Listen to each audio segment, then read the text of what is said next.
Se estamos sozinhos ou não nesse universo é uma questão que todos ponderam de vez em quando. E não é surpreendente a possível existência de seres extraterrestres. É um conceito que é muito fascinante e também um pouquinho assustador. Mas embora atualmente não tenhamos evidências concretas de nenhum tipo de alienígena, houve vários encontros bizarros que podem fazer você pensar duas vezes sobre sua existência. Como os acontecimentos incrivelmente aterrorizantes em um lugar nos Estados Unidos, conhecido como Rancho Skinwalker. Então, prepare-se enquanto decolamos para alguns dos encontros alienígenas mais incríveis de todos os tempos.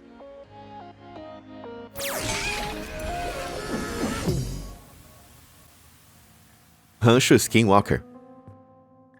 Ao longo dos anos, a bacia de Uinta, no leste de Utah, desenvolveu a reputação de ser um dos hotspots paranormais mais ativos de todos os Estados Unidos.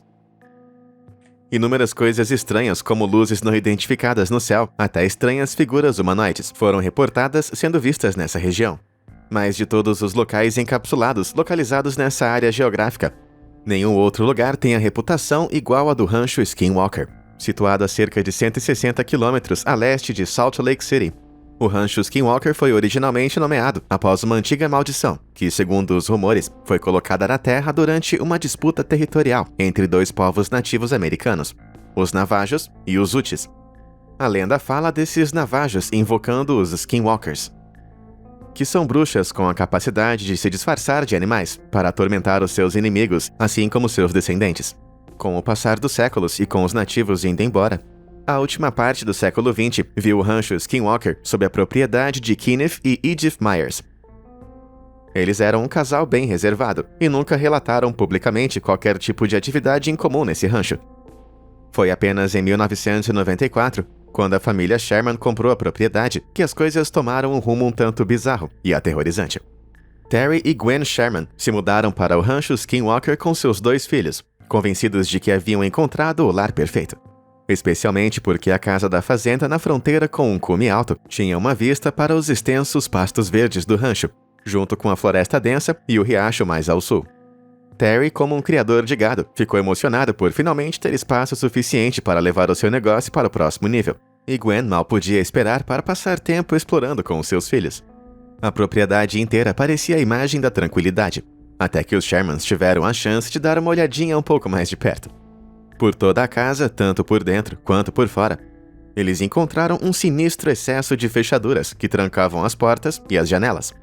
E isso não era tudo. Nas entradas de frente e de trás, eles também encontraram correntes muito pesadas, presas a enormes degraus de metal que estavam embutidos nas paredes, que pela aparência, com certeza foram usadas para acorrentar cachorros de guarda bem grandes e poderosos ali.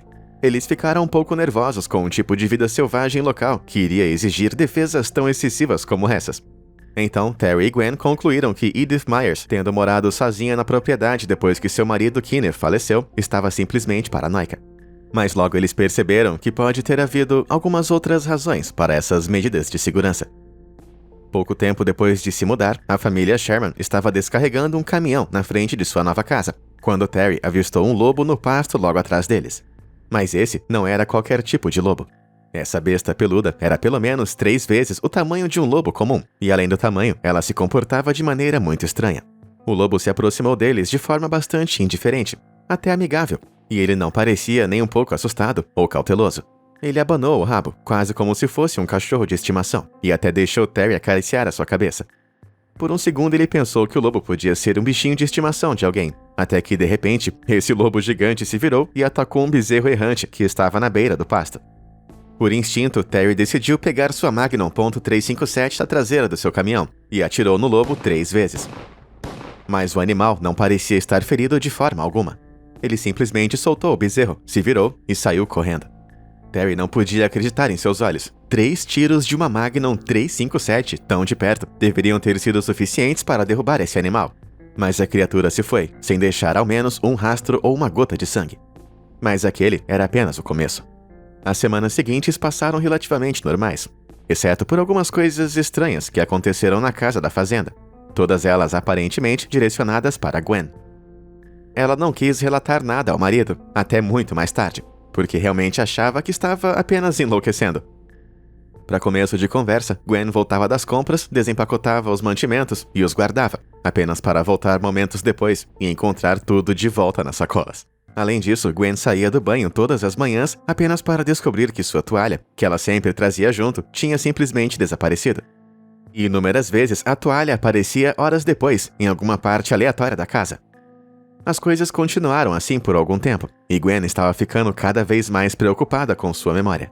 Isso foi até uma noite, quando Terry chegou em casa exigindo saber quem havia levado sua ferramenta de escavação de postes. Ele estava usando para consertar uma cerca no pasto e se afastou por apenas um momento, quando ela simplesmente desapareceu.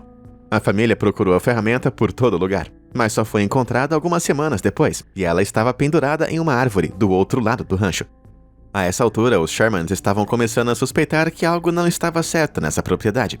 Especialmente porque uma noite, na semana anterior, quando um sobrinho deles veio para fazer uma visita, eles estavam mostrando o rancho, apenas para notar objetos estranhos e brilhantes em um campo que estava próximo. Pensando que poderiam ser caçadores não solicitados, Terry e os garotos se aproximaram das luzes, mas quando eles entraram no campo, as luzes de repente se ergueram do chão e começaram a viajar silenciosamente através das copas das árvores para fora de vista. Eventualmente, quando chegou o outono, as luzes se tornaram uma ocorrência mais frequente, especialmente depois que Terry começou a transportar seu premiado gado Angus para o rancho, e em pouco tempo, as coisas começaram a piorar. Quando chegou o inverno, a neve severa atingiu o rancho, e Terry teve que sair inúmeras vezes para reunir o gado perdido por aí. Em uma certa noite, ele estava procurando uma vaca que havia desaparecido há quase um dia. Foi quando ele notou pegadas frescas na neve. Ele foi seguindo as pegadas por 18 metros na floresta e logo chegou a uma ampla clareira. As pegadas continuavam no meio do espaço aberto, antes de parar de repente. Ele simplesmente não podia ver a vaca em lugar nenhum, e não havia rastros de retorno. Era como se a vaca tivesse simplesmente desaparecido da face da terra.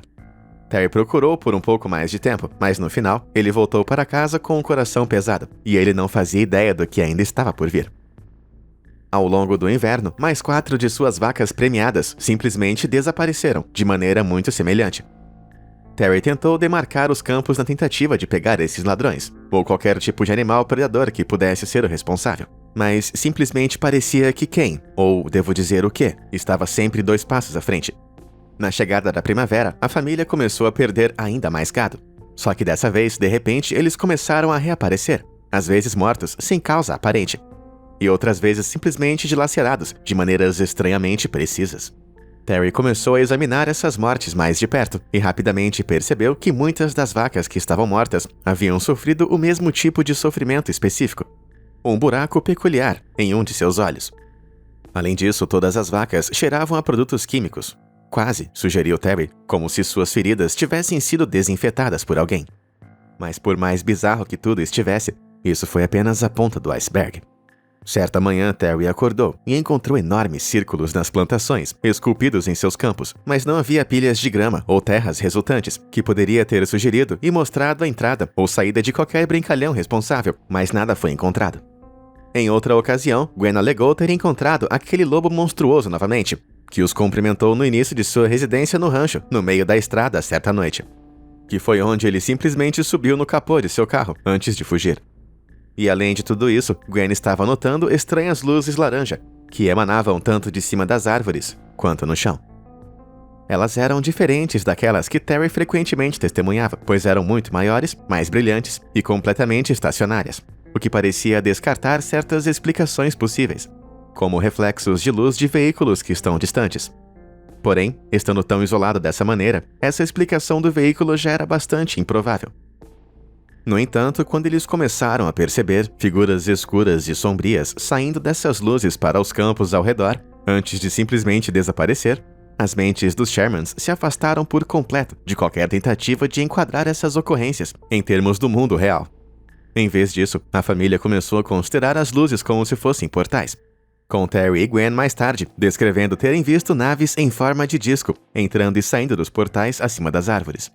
Porém, o mais ativo de todos os fenômenos eram os orbes, ou bolas azuis e brilhantes, que ficavam voando através dos campos à noite. Com mais ou menos o tamanho de uma bola de tênis, essas esferas de fogo atormentavam o gado pairando em seus rostos antes de passar direto por eles. Por um tempo, esses orbes pareciam inofensivos, até que certo dia, 3 dos cães da família começaram a perseguir um. Eles rosnavam e latiam, e o seguiam até as árvores. Não demorou muito para Terry ouvir 3 ganidos angustiados, seguidos de um silêncio. Ele foi correndo em direção à floresta atrás dos cachorros, mas o que ele encontrou o deixou socado e de estômago revirado. No chão havia 3 círculos chamuscados, e cada um deles com um pouco de gosma peluda gordurosa e com cor de carne no meio.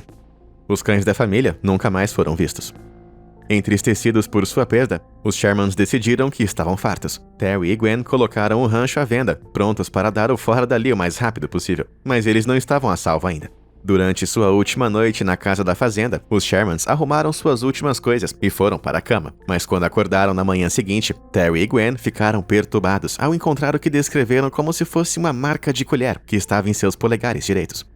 Como se uma amostra de pele havia sido colhida. Só que o mais estranho de tudo é que sua pele tinha um cheiro fraco e inexplicável de desinfetante, muito parecido com o aroma que cercava suas vacas mortas. O que quer que tivesse acontecido enquanto dormiam, eles nunca iriam deixar acontecer de novo. Os Shermans decidiram deixar o rancho sem olhar para trás. Com Terry já tendo ido ao noticiário local com sua história, o rancho Skinwalker chamou muita atenção do multimilionário de Las Vegas e ávido investigador paranormal chamado Robert Bigelow. E ele acabou sendo o comprador desse rancho. Profundamente curioso para descobrir o que estava acontecendo no rancho, o Seth Bigelow trouxe uma equipe científica com o único propósito de investigar anomalias paranormais que aconteciam nesse rancho. Além do mais, Robert acabou contratando Terry como capataz no rancho, e por mais incrível que isso pareça, Terry aceitou. O rancho foi posteriormente cercado e trancado, e placas foram colocadas ao redor, alertando as pessoas para ficarem fora. Sob o nome de National Institute for Discovery Science, Robert montou vigilância 24 horas por dia no rancho, na esperança de chegar ao fundo das alegações paranormais dos Shermans. Meses consecutivos de vigilância renderam um livro inteiro, com o nome de Hunt for the Skinwalker. A ciência confronta o inexplicável, em um rancho remoto em Utah. E nesse livro, vários dos pesquisadores afirmaram ter experimentado anomalias muito semelhantes às descritas pelos Shermans. Então, eles conseguiram alguma prova? Bom, não exatamente. A equipe de Bigelow relatou intermináveis problemas técnicos durante a pesquisa, e até mesmo equipamentos sendo misteriosamente mutilados e triturados. Eles ainda não compartilharam a evidência fotográfica que alegaram adquirir com o público, deixando o ônus da prova simplesmente insatisfeito. E quanto a possíveis explicações sobre esses fenômenos, muitos moradores ainda se apegam à maldição Skinwalker, supostamente lançada sobre a Terra muitos anos atrás, culpando criaturas sobrenaturais que podem mudar de forma nas ocorrências. Outros atribuem os fenômenos a extraterrestres interdimensionais, cuja presença é possibilitada pelo layout geológico supostamente incomum que existe nessa área em específico. No entanto, teorias mais fundamentadas sugerem que as estranhas aparições podem ser ilusões em massa, ou uma forma extrema do poder da sugestão, com as pessoas se convencendo de que estão vendo realmente o que elas querem ver. Enquanto isso, as mortes das vacas podem ser atribuídas a algum tipo de doença ou parasitas espalhadas pelo rebanho. Enquanto isso, os misteriosos desaparecimentos de gado podem muito bem ter sido predadores naturais ou até mesmo caçadores que buscam o lucro da carne bovina premium. Mas é claro que muitas perguntas permanecem sem resposta. E apesar de tudo isso, o rancho Skinwalker continua sendo um lugar de estranheza genuína, seja de humanos ou não. A única pergunta é: você iria lá? Para sim, esmague esse botão de curtir. Mas para não, clique em se inscrever. Tudo feito? Então vamos passar para relatos ainda mais assustadores e críveis de encontros alienígenas. Terror em Hopkinsville. No domingo de 21 de agosto de 1955, um homem chamado Billy Ray Taylor e sua esposa estavam visitando seus velhos amigos Sutons em sua fazenda em Hopkinsville, Kentucky. Às 17 horas, Billy estava pegando água no poço do seu quintal, quando de repente viu um objeto redondo e prateado voando no céu. O objeto passou sobre a casa, parou no ar e aparentemente caiu no chão, bem ao longe. Billy simplesmente saiu correndo para a casa da fazenda para contar a sua história, mas ninguém lá dentro levou ele muito a sério. Uma hora depois, bem no meio do jantar, um dos cachorros dos Sutons começou a latir sem parar do lado de fora da casa. Então Billy e o filho mais velho dos Sutons, Lucky, decidiram ir até a porta dos fundos, onde notaram um brilho muito estranho, no meio do qual viram uma pequena criatura que parecia humanoide. Com mais ou menos 1 metro de altura, essa criatura tinha uma cabeça enorme, com orelhas pontudas, braços que pendiam no chão e a pele verde amarronzada que brilhava como se fosse metal. Aterrorizados, os homens pegaram uma espingarda calibre 20 e atiraram contra a criatura. Por incrível que pareça, o pequeno ser simplesmente saiu do caminho das balas. Então se levantou e fugiu em direção à escuridão. Ainda muito assustados, os homens começaram a notar criaturas parecidas aparecendo na lateral de sua janela. Depois de disparar outro tiro do lado de fora, as criaturas também desapareceram. A essa altura, toda a família veio conferir qual era o motivo de todo esse alvoroço, e foi aí que toda a loucura de verdade começou. Uma das mulheres começou a gritar e apontou para a porta dos fundos, onde outra criatura se aproximava lentamente. Billy, que não viu a criatura, decidiu sair para fora. E enquanto ele saía para baixo de um pequeno telhado, todos atrás dele testemunharam uma mão que parecia mais uma garra, alcançando seu cabelo. Lucky decidiu disparar mais um tiro, quase ferindo Billy, que estava no caminho. E eles rapidamente trancaram a porta, antes de passar as próximas 3 horas escondidos na sala de jantar. Mais ou menos umas 11 horas da noite, quando tudo parecia tranquilo, todos os 11 deles fugiram para a delegacia de polícia de Hopkinsville, onde a polícia ficou totalmente desnorteada. Uma equipe de oficiais foi enviada para a fazenda, mas além das cápsulas de espingarda de Lucky, eles simplesmente não encontraram nenhum tipo de evidência para apoiar o incidente. Porém, também não encontraram evidências de consumo excessivo de álcool ou de substâncias, o que tornou ainda mais desconcertante que 11 pessoas diferentes observaram essa mesma coisa. Então, o que realmente estava acontecendo? Então, no ano de 2006, um homem chamado Joe Nickell, que é pesquisador sênior do Comitê Internacional para Inquérito Cético, decidiu revisar os relatórios policiais originais e apresentou algumas teorias bem intrigantes. Nickell comparou o avistamento original de OVNI de Billy com relatos de um pequeno ataque de meteoro que aconteceu na área, o que ao menos parecia explicar esse aspecto. Quanto aos pequenos homenzinhos, ele apresentou uma explicação frequente que eu vi em outras histórias de encontros com aliens: corujas. Em particular, a grande coruja chifruda, cujas longas asas podem ser facilmente confundidas com braços no crepúsculo, e cujas orelhas combinam muito bem com as dos homenzinhos. E agora, quanto àquele brilho metálico, Joe sugeriu que as penas da coruja poderiam apenas estar refletindo a luz do luar. Dito isso, embora as corujas grandes sejam conhecidas por serem ativas ao anoitecer e corajosamente agressivas ao defender o seu ninho, alguns investigadores paranormais bem ansiosos ainda assim argumentam que as corujas não é uma explicação satisfatória para esses estranhos acontecimentos na fazenda do Sutton. Mas seja qual for a verdade, essa história toda com certeza parece uma piada. O monstro de Flatwoods. Às 19h15 do dia 12 de setembro de 1952, 2 irmãos mais novos, Ed e Fred May, avistaram uma luz vermelha pulsante e muito estranha, passando sobre sua pacata e pequena cidade de Flatwoods, West Virginia. Os garotos seguiram a luz com os seus olhos, até o topo de uma colina bem próxima, onde ela aparentemente caiu em direção ao chão. Os irmãos May correram para casa chamar a sua mãe, e juntos subiram a colina para verificar o local do acidente. Vários outros garotos também apareceram para investigar, entre os quais estava Gene Lemon, de 17 anos de idade, e sendo membro da Guarda Nacional, Gene prontamente assumiu a liderança, e com um grupo logo atrás dele, eles escalaram até o topo daquela colina. A primeira coisa que todos notaram foi um fedor de enxofre, e não demorou muito para que o grupo não conseguisse ver nada através do nevoeiro. No entanto, lentamente foi surgindo a mesma luz vermelha e pulsante que os garotos haviam visto anteriormente, só que agora ela estava iluminando aquela neblina, e parecia muito assustador. Então, eles avistaram, bem ali, entre as árvores, uma entidade de 3 metros de altura, com aqueles dedos longos e muito ávidos, um corpo metálico e olhos vermelhos brilhantes que encaravam eles sem piscar. Gene deu um grito e caiu para trás, mas um dos garotos o puxou para ficar de pé, e o grupo desceu a colina totalmente aterrorizado. Logo depois, um xerife local que estava investigando relatos de um acidente de avião que aconteceu na área acabou sendo chamado para o local, mas ao examinar o topo daquele morro, ele não ouviu, viu ou cheirou nada muito estranho.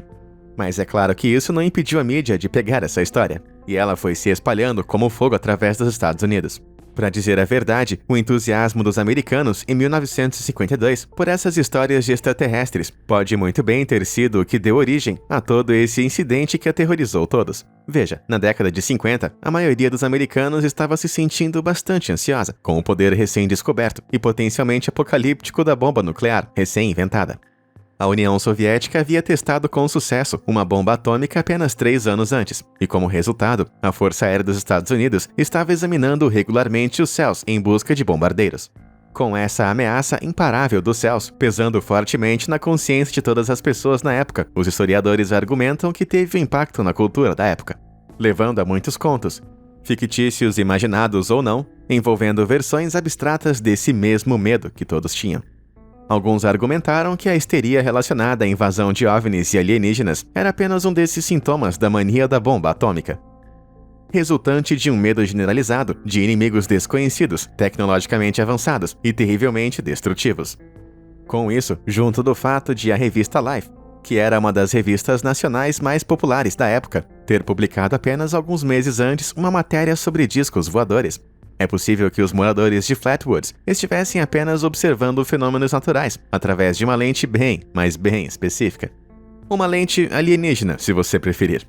E acontece que pesquisas subsequentes realmente apoiam essa ideia.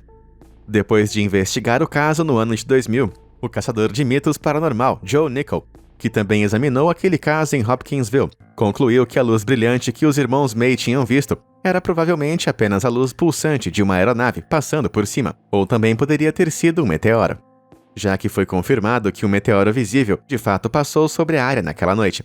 Só que o meteoro não caiu como os garotos testemunharam, mas provavelmente apenas pareceu que caiu, do ponto de vista que eles tinham abaixo da colina. E quanto àquele monstro de Flatwoods, você provavelmente pode adivinhar o que Nickell concluiu que era: mais uma coruja. De acordo com Joe, as testemunhas provavelmente tiveram sua percepção distorcida, não apenas pelo nevoeiro que estava lá, mas também pelo estado de ansiedade elevado, possivelmente levando eles a perceber as garras, penas e olhos de uma coruja como se fossem muito maiores e mais brilhantes do que realmente eram. Mas e você? Acredita nessa explicação meio emplumada? Ou você acha que esses caras de Flatwood realmente encontraram algo de outro mundo naquela noite na colina? Diz aí pra mim nos comentários abaixo. A coisa de Warminster. Às 1h25 da manhã, no dia de Natal, em 1964, Mildred Head, residente de Warminster, na Inglaterra, acordou com sons estranhos de alguma coisa raspando em seu telhado. Inicialmente apenas parecia com galhos roçando os azulejos, mas o som foi ficando cada vez mais alto, até reverberar como se fosse granizo gigante. Mildred, completamente confusa, levantou da cama e olhou pela janela, mas não estava nem chovendo. Só que de repente ela ouviu um outro barulho. Parecia mais um zumbido alto e eletrônico no início, porém, rapidamente foi desvanecendo para um sussurro, antes de desaparecer por completo. Mas não quer dizer que os incidentes naquela noite haviam acabado. Poucas horas depois, soldados na base do exército Nook Camp, nas proximidades, foram acordados por um som estranho, que parecia ser a chaminé do bloco principal, sendo totalmente arrancada do telhado e espalhada pelo acampamento. Só que quando todos os soldados saíram para verificar, a chaminé não havia se movido, e o pátio estava totalmente impecável. Além disso, às 6h30 da manhã, um morador de Warminster, chamado Roger Rump, e sua esposa foram agitados por um barulho igualmente alto. Só que dessa vez parecia que suas telhas estavam sendo arrancadas e recolocadas com um barulho enorme. Ao todo, mais de 30 pessoas que residiam em Warminster acabaram relatando ter ouvido muito barulhos bizarros naquela manhã de Natal. E nenhum tipo de explicação significativa foi dada, até o dia de hoje. Só que ainda assim havia muito mais por vir. Coisas estranhas continuaram acontecendo na cidade, que está localizada a um pouco mais de 24 quilômetros da famosa Stonehenge. Em fevereiro do ano seguinte, um bando inteiro de pombos acabou morrendo subitamente. E no mês seguinte, mais 3 famílias relataram ter ouvido seus telhados balançando nas primeiras horas da manhã. Quando chegou junho, os moradores de Warminster começaram a relatar alguns objetos não identificados voando pelo céu. Porém, as descrições desses objetos variavam bastante de pessoa para pessoa, com uma delas descrevendo sua visão como sendo em forma de charuto e coberta de luzes piscantes, e outra alegando que parecia um atiçador de fogo em brasa, pendurado para baixo. Não demorou muito para que essas ocorrências incomuns começassem a receber atenção nacional. As pessoas se reuniam em Warminster, esperando ter um vislumbre dessa misteriosa coisa de Warminster, qualquer que seja a forma que possa assumir para eles. No final de 1965, o residente de longa data, Gordon Faulkner, capturou uma foto de um suposto OVNI bem nos céus acima de Warminster. Embora aos olhos modernos pareça mais uma pintura fracassada de Jackson Pollock. Ainda assim, a suposta imagem de OVNI se tornou muito popular, e avistamentos e ruídos inexplicáveis continuaram acontecendo intermitentemente nos próximos anos, variando de bolas flutuantes de luz carmesim Há terríveis zumbidos que parecem drones, que faziam o chão e as camas tremerem. O interesse no misterioso fenômeno permaneceu muito forte, especialmente quando em 1967 um disco voador foi relatado sobre Clifton, que é uma cidade a oeste de Warminster. Só que dessa vez, o disco não passou apenas através da cidade. Ele foi encontrado depois de ter caído no chão. Um engenheiro local chamado Reg Willard foi convocado para examinar o pequeno objeto prateado que apitava, que foi encontrado em um campo por um estudante. Ele dissecou o objeto misterioso e certamente ficou bem surpreso com o que encontrou lá dentro. Em vez de encontrar tecnologia de um outro mundo, o interior do disco voador, feito de fibra de vidro, consistia em 2 grandes baterias, um tipo de transmissor e também um alto-falante. Acontece que a nave acidentada era uma farsa, feita pelos aprendizes do Royal Aircraft Establishment, chamados Chris Southall e também Tony Bedingfield. Os 2 homens, na esperança de arrancar algumas risadas, acabaram montando esse dispositivo. As baterias forneciam energia o suficiente para que fizesse um som de apito ameaçador, até ser descoberto por uma pessoa. Deixando as brincadeiras de lado, que diminuíam um pouco a autenticidade dessas ocorrências de Warminster. No início da década de 1970, os avistamentos da coisa de Warminster começaram a declinar, o que poderia sugerir que, assim como o monstro de Flatwoods, os fenômenos eram apenas um produto da época. Mas para muitas pessoas, esse argumento simplesmente não é o suficiente para negar os sons e visões estranhos experimentados por tantas pessoas ao mesmo tempo. E nos dias de hoje, Warminster ainda é considerada por alguns como a capital do OVNI do Reino Unido. O que quer que tenha sido responsável por isso, sejam pequenos terremotos, brincalhões locais, ou alguma coisa realmente de outro mundo, uma coisa é certa: não dá pra colocar a culpa de tudo isso apenas nas corujas. E você, já experimentou algum encontro inexplicável como os que vimos no vídeo? Conta pra mim nos comentários abaixo. Muito obrigado por assistir e até a próxima!